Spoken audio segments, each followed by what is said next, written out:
G'day, Don Walker from RCS here with Cal Lawson, and we just wanted to have a quick chat about feed budgeting, and we're just here at Fat Pig Farm in beautiful Huon Valley, Tasmania, and as you can see there's quite a lot of what we think is pretty good cow tucker on the ground, so there's an amazing mix here of, what have we got, Cal?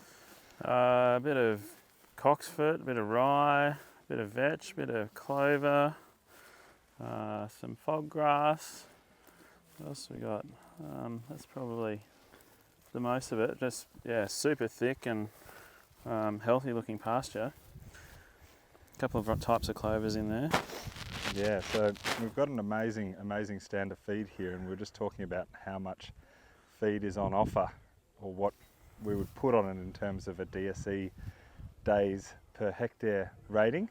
So Cal, how do we work it out?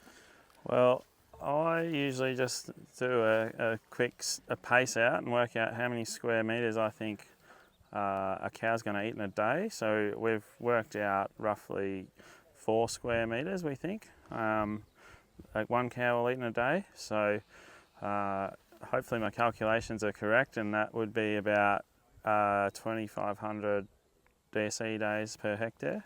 Yeah, so we put a rating on it. We say it's 2,500 DSE days per hectare in terms of the total feed. But one of the interesting observations that Cal made was that we don't just have to consider how much we want to leave behind in terms of the residual, but we also have to consider, if we're using density as a tool, that trample component. So Cal, did you have any thoughts on that?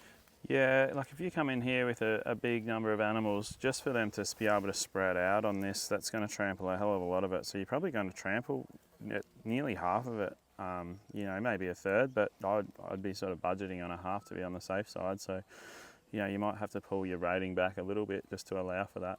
It's only going to help the soil for cover through summer months. Yeah, fantastic, laying down that beautiful mat on the soil. So I think one of the important things here to remember is that we just have to test and measure this stuff. So when you come into a paddock, we test it, we give ourselves an understanding of how much feed there is, and then we actually go and graze it and measure how much we've taken out and if we've had the desired grazing impact. Yeah, perfect. You're hitting the nail on the head.